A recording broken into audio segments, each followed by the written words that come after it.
help me understand where we're at now then. I'm going to give you a couple different scenarios and you tell me how good are we with liquid biopsy? What added value does it have in these situations? So small renal mass, don't want to get a biopsy, need to figure out if it's clear cell, oncocytoma, chromophobe.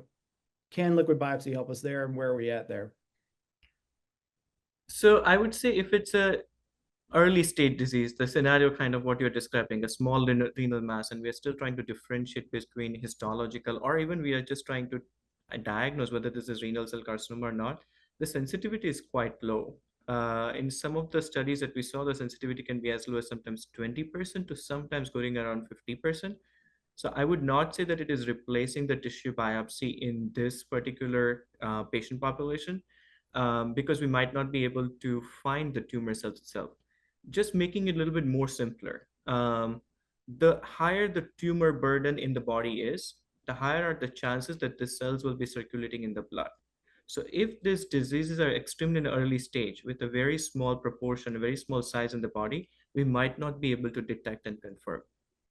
Okay, great. So now moving into a much more advanced space, this is a patient I often see in my clinic, 10-centimeter renal mass, maybe some retroperitoneal lymphadenopathy. We take them for nephrectomy and RPL&D.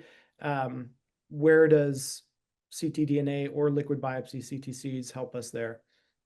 So for this particular patients, again, which are not stage 4, not metastatic cases, in those cases, as compared to very small cancer sizes, the sensitivity, specificity, both of them increase.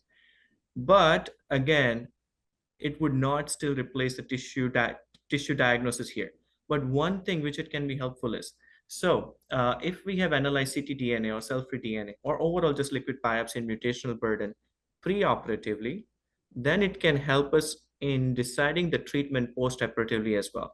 How much is an adjuvant treatment needed? How long would it be needed?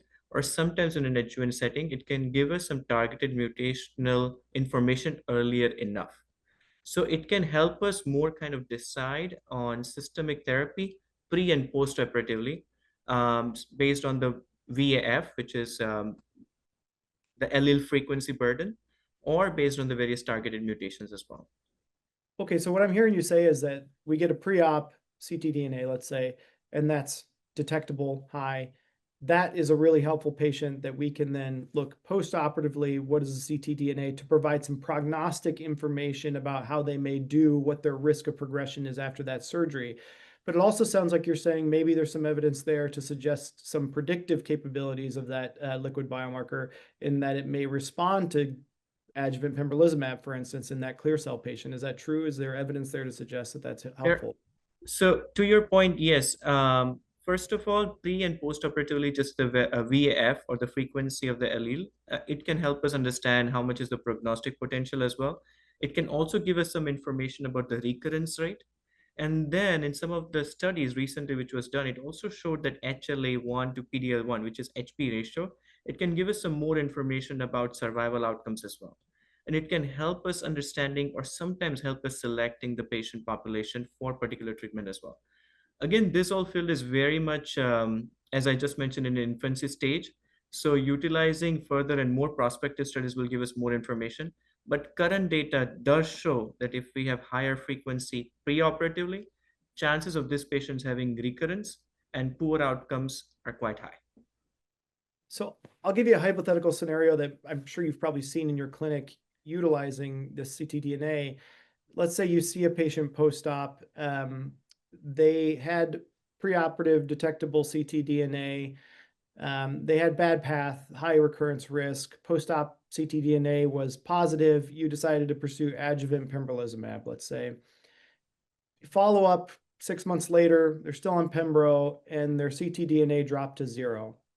What are you telling that patient? Are you saying, I think you're cured, you're good to go? Are you saying this is a good sign, but it doesn't necessarily mean that this is going to be a durable response? Are you saying this is interesting, but we don't know really what this means? How are you counseling patients when you have a scenario like that? And then I'll give you the opposite question too, is what if it's detectable and they have no evidence of disease on their imaging? What are you telling that patient? And those are perfect scenarios, and it keeps probably all of us still like kind of awake if you're really interested in ctDNA research. And it's very hard for us to make clinical decision making just based on this. But I would select the second option that you said, that when a patient is over there and it shows me that ctDNA is almost getting to non-detectable range or undetectable range, I would tell to the patient it's really a good situation. It seems that the treatment is working well. We do not have enough information as of now from the evidence whether I would change the treatment, I would stop the treatment. But overall, I'm happy with the progress that's happening with the current treatment.